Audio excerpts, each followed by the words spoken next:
The RCM in Martinez. What can I help you with? Of course. What can I help you with? Me? I am just a gardener. I am pleased to meet you too, officer. Of course. I won't hold you back. If there's a corpse, then you're going to need those gloves for the autopsy. Sure, keep them. I have... Really? None. Maybe just a tiny bit of annoyance.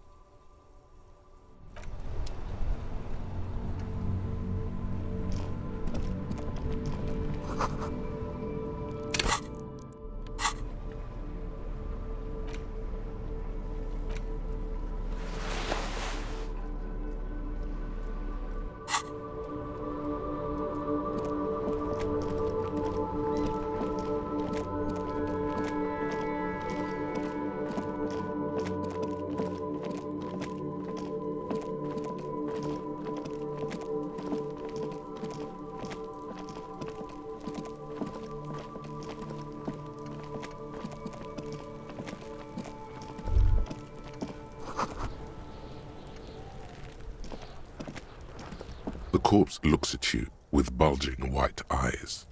The face around them does not look human. It's swollen and ready to burst. His lips are fish-like and his tongue like a ball gag in his mouth. You seem to be holding your breath. A cargo belt twists his neck at an unnatural angle. The body below appears stiff. It's letting out an ungodly rot. The smell seeps in even through your clenched nostrils. Active decay. It's okay to throw up, officer. No one is judging. He's about to blow! Cop's gonna blow, Kuno! The smell is repulsive. It pushes in from your mouth, more instant and more familiar than anything you'd expected. More fever than odor. It fills your mind, flushing you from within.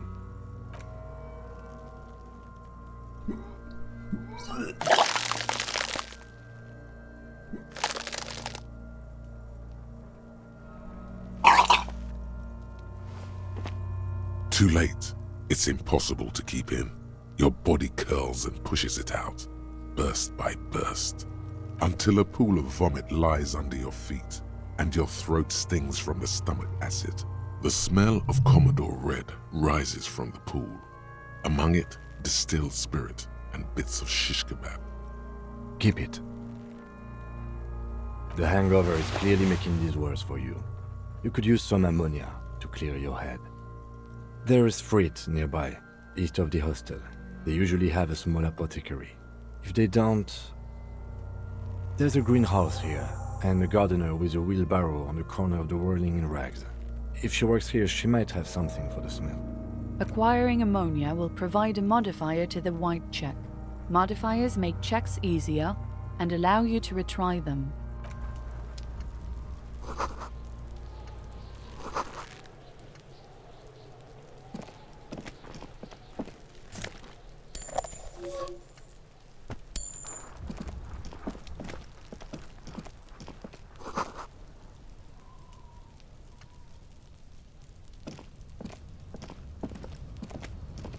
An inconspicuous pile of the roofing material, Eternite. It's nothing. Someone just left some roofing material slanted against an old shack. Because it's nice and orderly, well-laid pallets, easy on the eyes.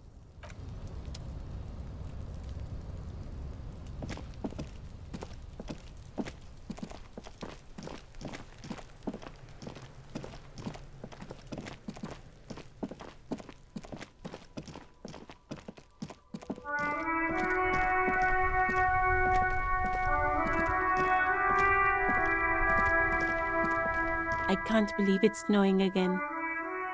It felt like springtime just a few days ago. Sure, I'm done with it.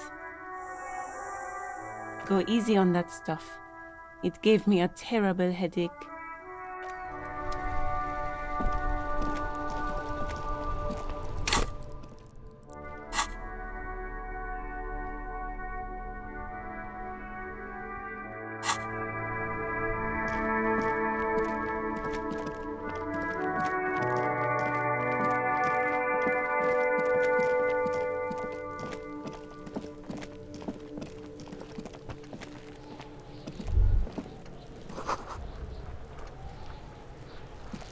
There he still is, looking right through you with his white eyes. The body below is entirely dedicated to that corpse smell.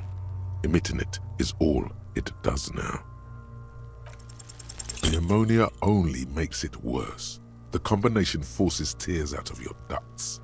You manage to keep it in once. The second time, not so much. When the vomiting is done, your cheeks are wet with tears.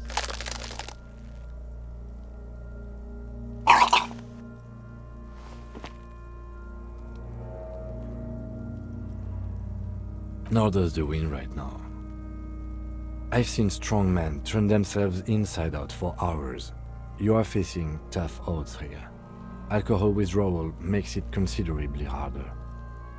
What is happening to you? Are you going to cry now, son?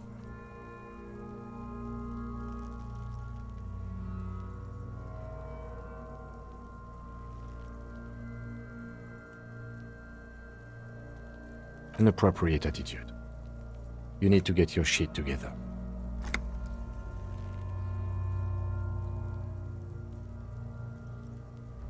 No.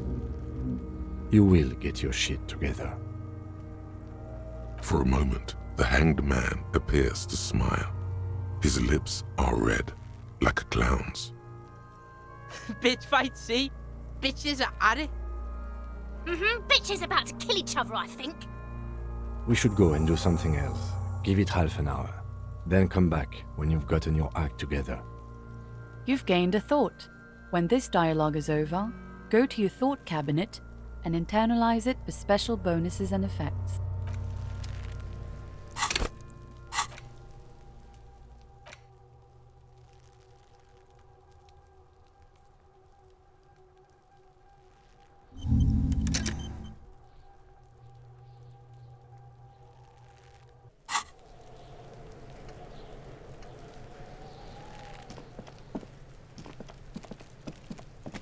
There are several footprints in the mud, left by work boots. Anywhere from 6 to 12 pairs have walked here. Heavy workers' boots with reinforced toes and hobnails all over the yard.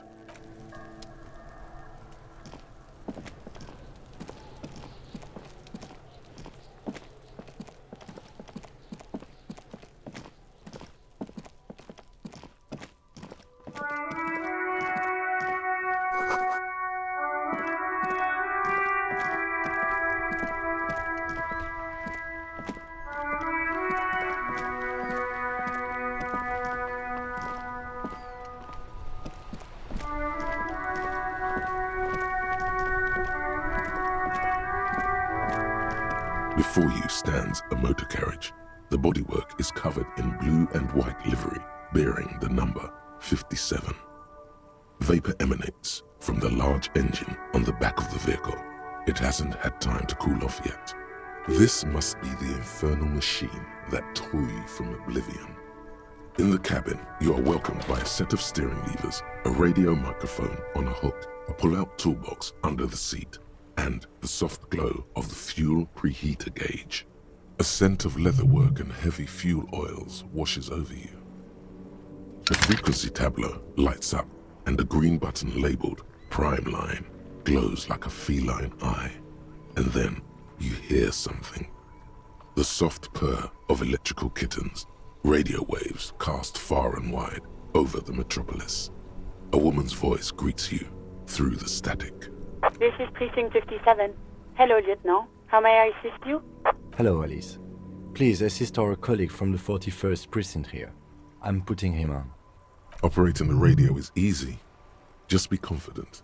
You've probably done it 1,000 times.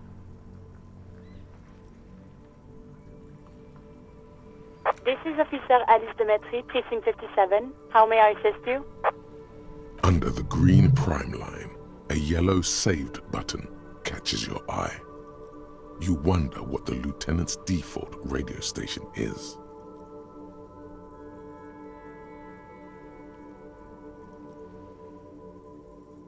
Just a second, officer. 10-2, 10-5, this is 41st, come in, over. 10-4, what's your status? Over. 1018, 1020, over. 1018, 1020, over. State your message, sir, over.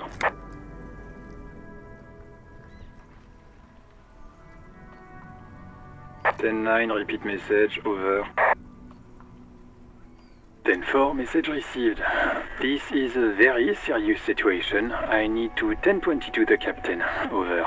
1022, the captain. This sounds bad. Bad and scary.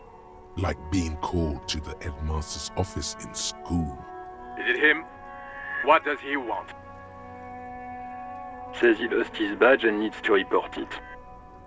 He what? He lost his badge? Who lost his badge? Dick fucking Mullen. Who do you think? It's Officer Dick Mullen from the bestseller Dick Mullen and the Lost Identity. Dick Mullen is not your name. It's the name of a fictional detective who would not lose his badge. Defend yourself. Immediately.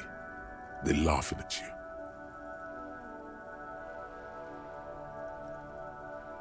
He's asking you to stop, says this is serious. Of course it's serious. He lost his fucking badge. Satellite Officer Dietmar concurs, losing your badge is serious. Over.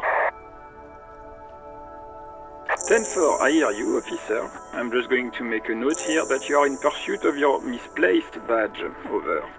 Fuck me. Mac, come here. You've got to hear this. Dick Mullen lost his badge. What's going on? Super Cop here lost his badge. He lost his what now? His badge. He lost his goddamn fucking badge.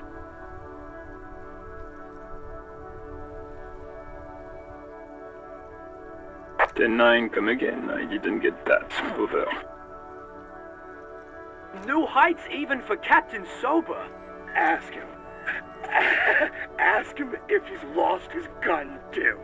Sergeant Orson wants to know if you lost your gun too. Check your pockets. Check your... Holy fuck. You don't know where it is, do you? Okay, it's gone. Your gun is most definitely gone. 10-9, come in, officer. Did you get my question? We were wondering about your gun. Over. 10-1, you're breaking up. 10-9, repeat please. Over. 10-9, come in, officer. Over. Come in, officer. 10-9, repeat message please. Did you misplace your firearm? Over. The silence is almost deafening after you flick off the switch, severing the connection. That did not go well. I guess the important thing is that you followed protocol and reported your lost items. Did we need anything else here? This is Precinct 57. How may I assist you? Of course. What is her number, officer? Change of plans. Her number.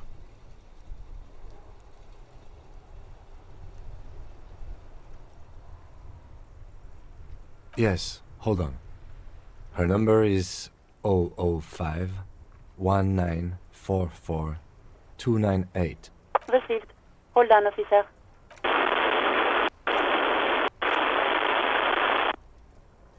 Give it a minute. She might be busy at the moment. Takes a bit to get to the phone.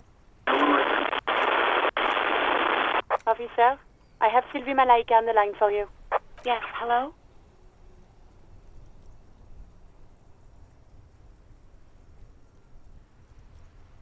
Oh, right. Hello, officer. What can I do for you?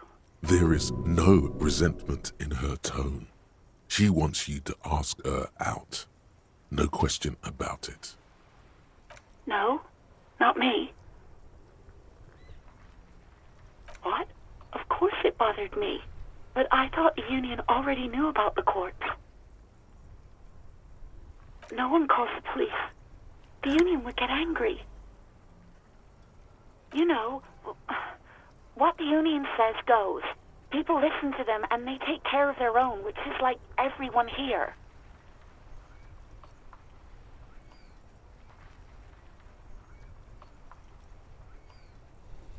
I didn't want to get in trouble with the others. Push her further. Show her the error of her ways. The other people who live around here. Local people. I didn't want trouble. You don't live here. You don't understand. Squealing is frowned upon here. Everything is dealt with, well, by the union, internally. Please, I just didn't want any trouble. You do? Oh. What else can I do for you? No, sorry. I don't. Not a lot of people have phones around here. Copper thieves take the wires. People don't have the money to have the cables put in again. They use the union's phone, or the one on the coast. It was someone else. We'll find them sooner or later, officer. It just might take a while.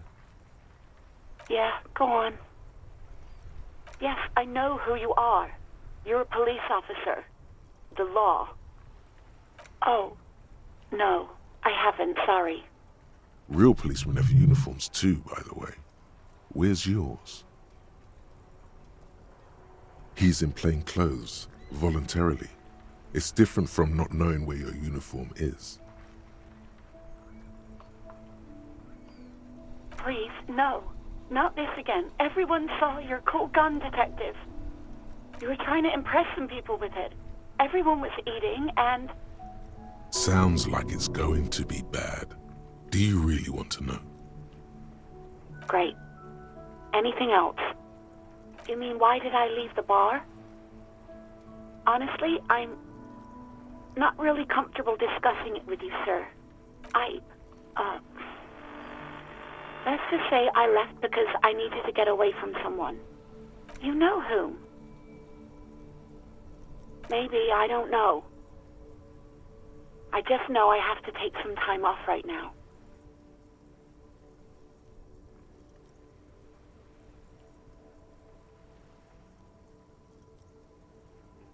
I do hope so.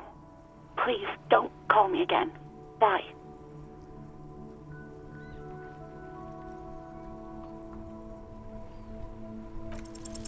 No, she doesn't have a problem with you. It must be someone else she's angry about. Some other guy, like Gart. You know women and their constant problems. Yak, yak, nag, nag. How's one supposed to get the love going like that? That's where you step in. You're Lieutenant Love, matchmaker extraordinaire. Help the poor girl out, lest she turns into a spinster. What misogyny? I'm just telling things the way they are. Can't a man be honest in his own head anymore? You have to act, Lieutenant Love. You have to calm that hysteric down. Tell it you've got everything under control. Then go and have a little boys' talk with God himself. Think you can do that, Lieutenant Love?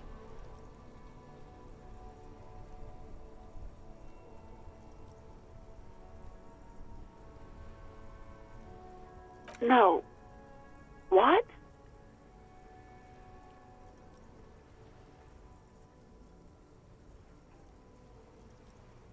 Big Papa is happening.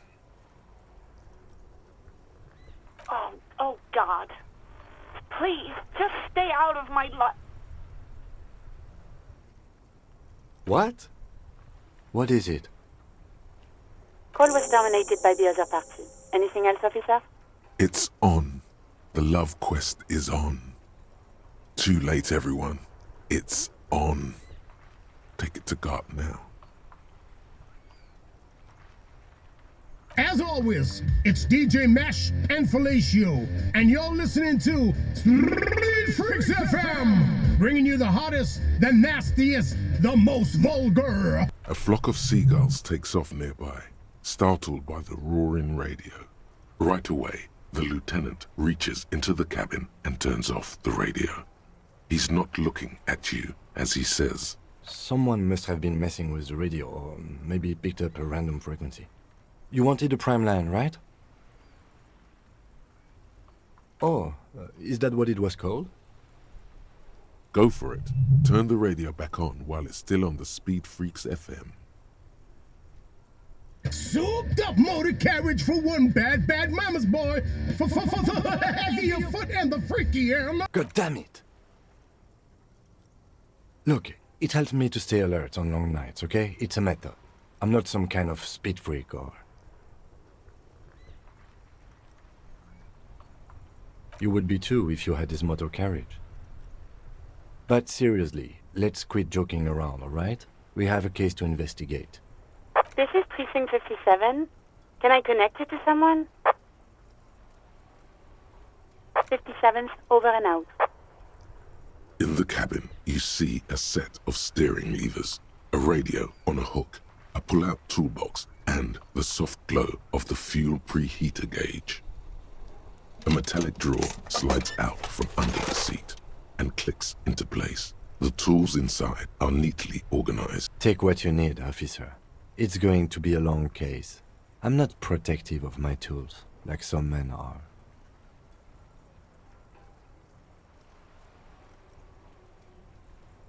It's robust, weatherproof, and well-made. Police issue. Blue lets you see things in the dark you would otherwise miss. The pry bar feels nice and cold in your hand, heavier than you'd think. Cold and heavy, like truth. You feel like you're reunited with truth once more. Useful for opening all sorts of doors and lids. The handles are long and sleek. Snap, snap, go the cutters in your hand.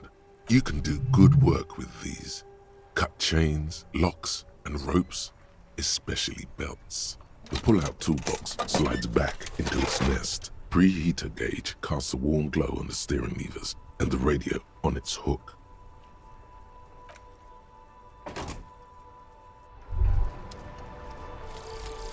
Volumetric ship compressor. Bizarre scientific news from Revachol West today, where a police officer's shit has been observed at a pressure of around 495 gigadecimals. These metallic hydrogen levels of shit togetherness were thought to exist only at the center of collapsing stars, not law officials. It remains to be seen how long the shit singularity lasts.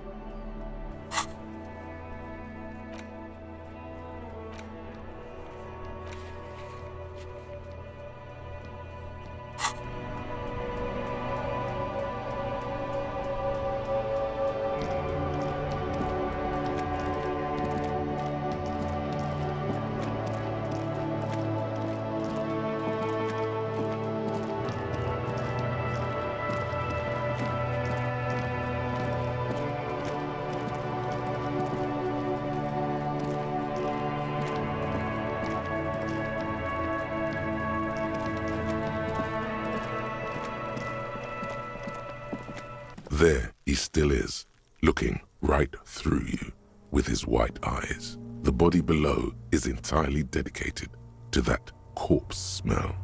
Emitting it is all it does now. As you breathe in, the odor comes over you. It's a smell of the mind telling you to run, and your stomach to wring itself empty. With your hands at your sides and your eyes squinting, you stand in it. Your muscles tense up. The vision in your dead angle darkens. You feel the sudden urge to push your hand into his soft gut. They do after 7 days, yes. We are deep in decomposition here. The man before you is naked, but for a pair of underpants and enamel boots.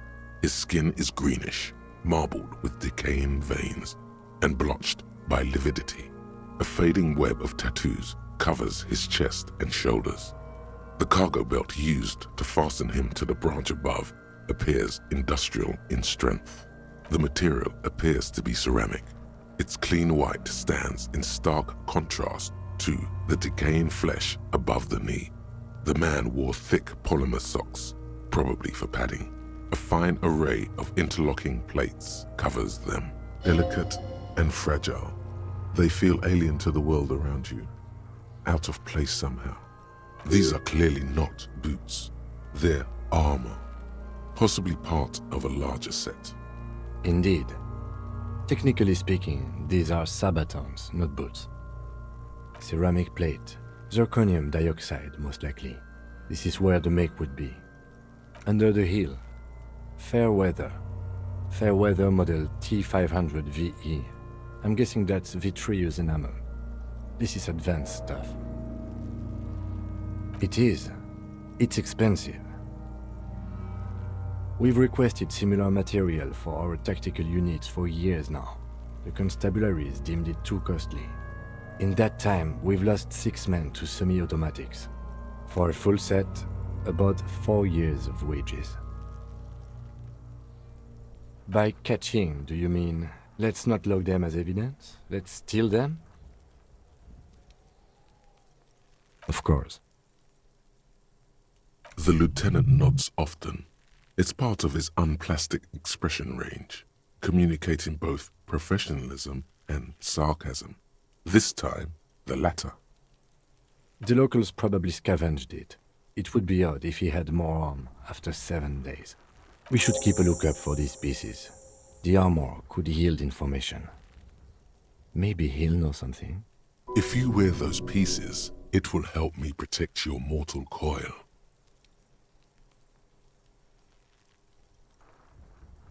No, he must have worn something precious underneath his clothes.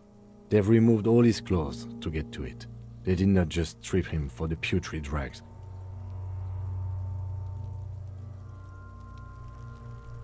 They usually hang them completely naked for that.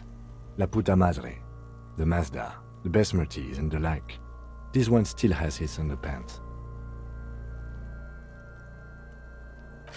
Fucking talking about underpants.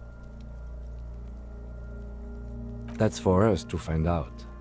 Mr. Gart implied he was security personnel for the harbor company. This confirms my own assumptions. I agree. This equipment is way beyond what a guard can afford. The stench fills your nostrils. As you push downward, an ominous creaking sound comes from above. Stop! Pig's gonna pull his head off. Brutal! You're going to pull his head off. Do it, homo! Pull his head off. There's no point performing an autopsy if you do. We'll have compromised the coroner's case. What are you trying to achieve anyway? Why are you hanging on to that boot?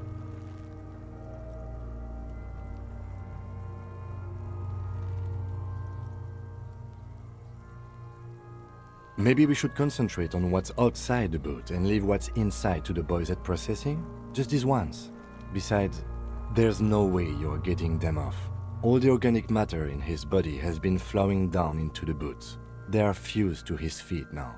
Why do you think the locals haven't scavenged them yet?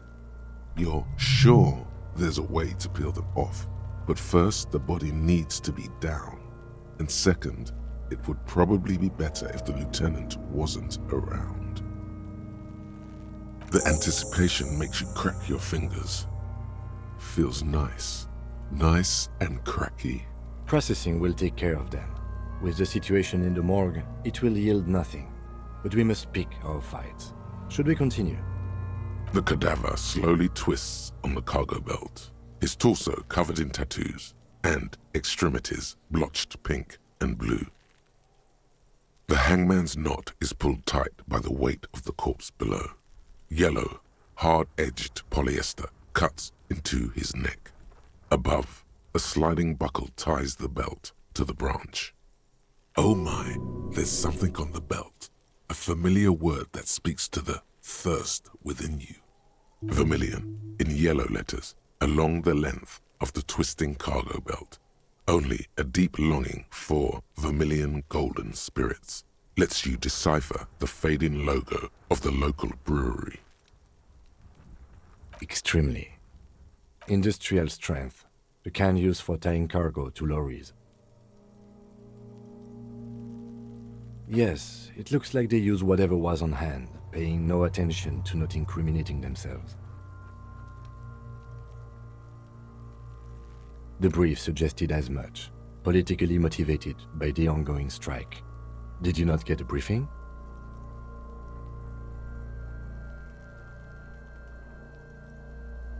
Okay, you should ask me for one the first moment we get.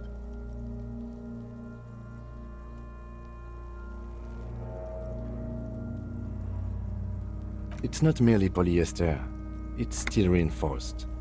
See these lines? This is where the wires run. I see rabbits for more than 20 strands. This makes getting him down much more problematic than I had assumed. The cadaver hangs from the cargo belt, limbs limp and torso covered in tattoos. An intricate web of blue lines stretches across the torso, from the right shoulder to the solar plexus. Each time they intersect, a small white star is formed in their crossing. Hundreds of fading asterisks riddle his skin. Their concentration is highest around his heart. A map of the stars. I do see some similarity to astronomical charts. Great Century Messinian, maybe. But this seems more particular. Customized somehow. As if someone left out most of the night sky, filtering it through personal choice. The principle of this filter remains unknown to you. The thought dissipates, and you feel as though you were only half right.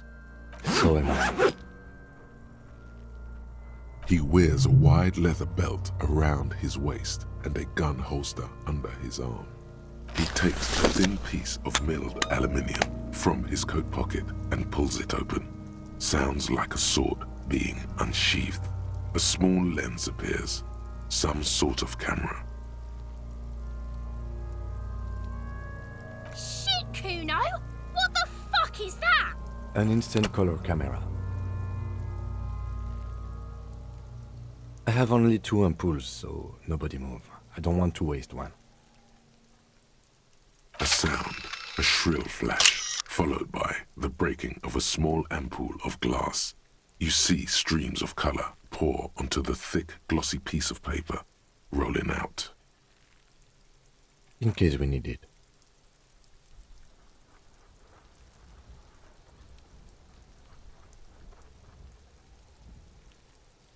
Yes, it is pretty cool, isn't it?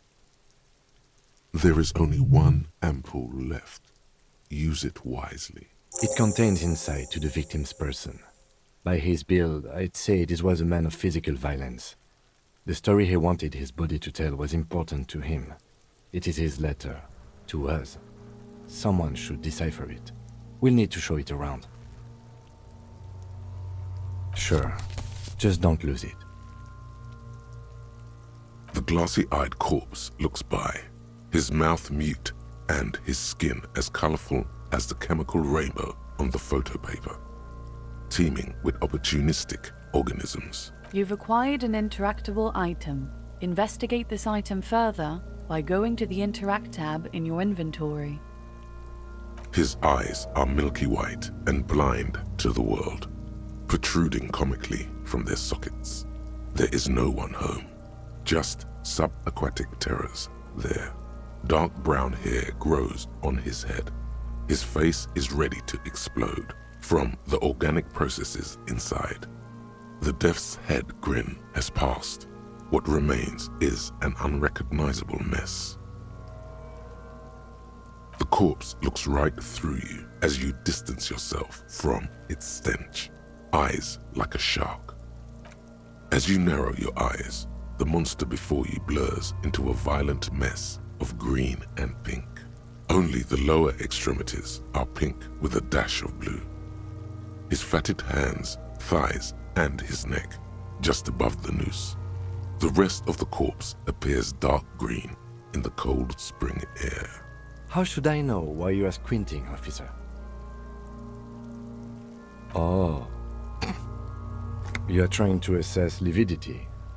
The monster comes back into focus, an explosion of color coursing with dark marbled veins. His stomach appears pregnant with something. Black liquid streams down his thigh and onto his boot. So what do you think? I think he's dead and about to explode.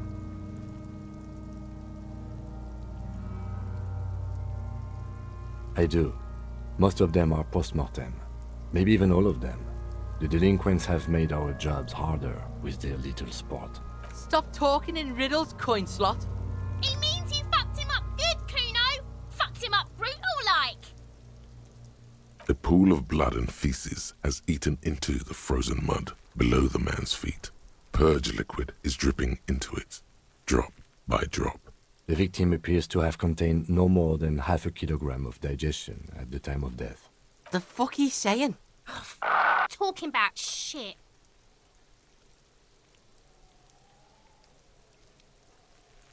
Maybe.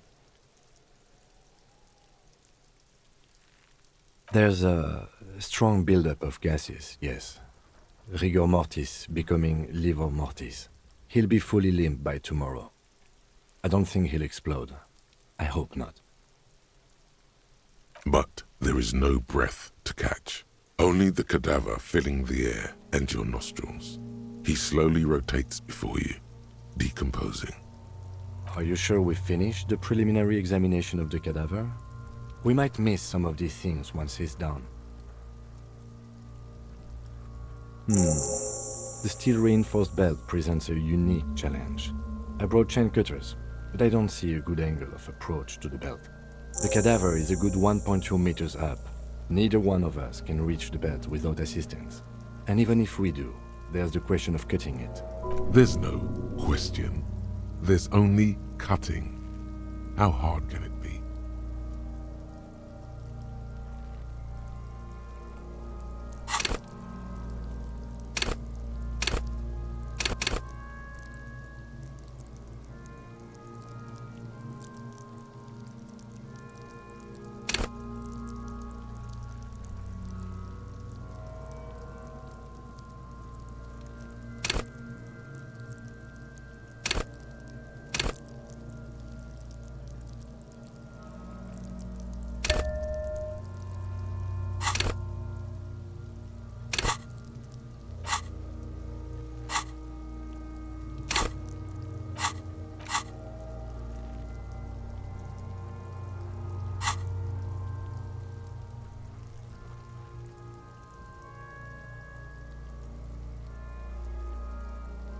Someone else?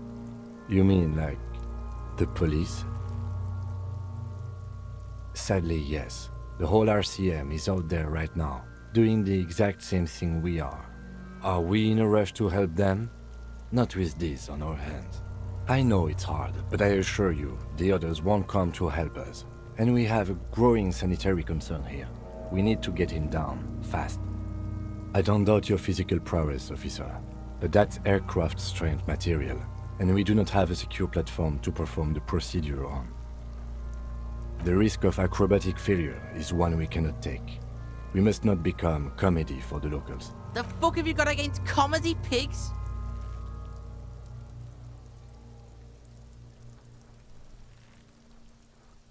Yeah! Bang bang time, pig! Shoot his head off!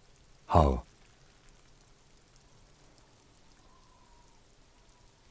It absolutely will not, officer. That's not how physics work. It will maybe cut one thread loose. Yeah, now we're talking. Entertain a Kuno with some shit. They'll miss! The pigs will miss Kuno!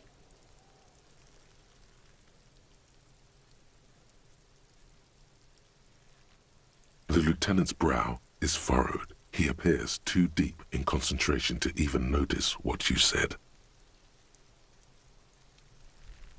I'll blow his head off. Take it! Take the shot! Yeah, take the shot. Kuno wants some of that shit. Silence. With his elbow sharp, the lieutenant unzips his jacket and produces a lightweight firearm.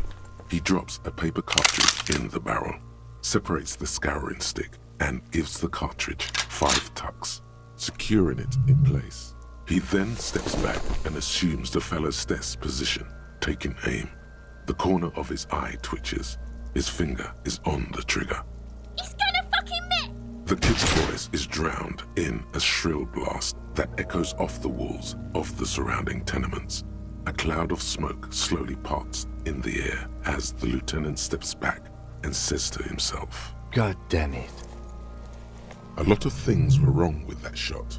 The Velocitess was the wrong choice. His shoulders were raised, but above all, he cannot trust his eyesight. Oh my God, that was so many types of wrong. Who taught Four Eyes to shoot? Whip up a grueling training regimen for him right now.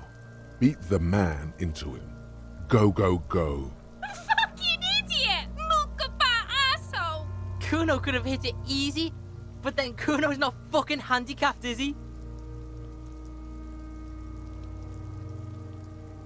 I think you have your sports mixed up there, officer. Squaring my shoulders has nothing to do with this. Bitches fighting. No, we are lucky as it is. We didn't break anything, and the victim remains uncompromised. Any more mistakes could put us in an unfortunate position with the locals. We have eyes on us. Kuno's sorry too. Kuno feels sorry for the Beano Cloud. The lieutenant doesn't say a word, just looks at the gun in his hand. I have to say, it's beginning to look unlikely we can get him down without assistance. You know, you don't feel like too bad of a shot yourself. Take his gun and show him how to use it. It's bad as it is, us shooting firearms like punks. Go ahead, I'm not stopping you. Just don't lose it. They only have one gun! This is the sorriest pair of pigs Kuno's ever seen. Yeah, take it, you fucking banani poika! Take it and shoot yourself in the mouth! The cold piece of bakelite and gunmetal is surprisingly light. Your fingers fit right through the guard, instinctively resting on the trigger. You've held this, an A9 Armistice, before. At some point, it probably used to be your choice of firearm. It still feels comfortable, like you never laid it down. The fuck are you waiting for, Kuno? Tell him to shoot himself in the mouth! Kuno is silent. Aggression gathers in the air. The trigger feels delicate and ready to break under your finger. The buckle comes into focus in your sights. You stand with your feet planted firmly in the ground and your left hand supporting your gun arm. Why don't you just shoot yourself in your mouth? At least you won't miss.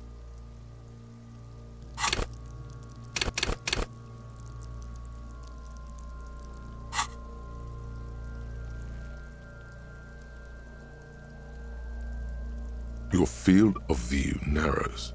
The branch slowly moves, becoming entirely too... Look, he's crying. You gonna cry now, fucking faggoty?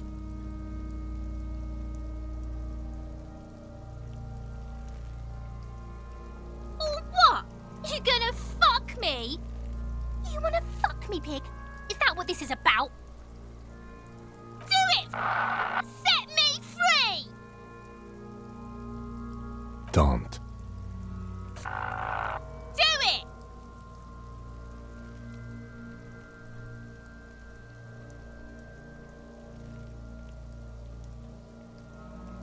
Intense shit, copper. Fucker waved his gun! It wasn't intense, it was pathetic! The lieutenant takes the gun carefully from you and holsters it.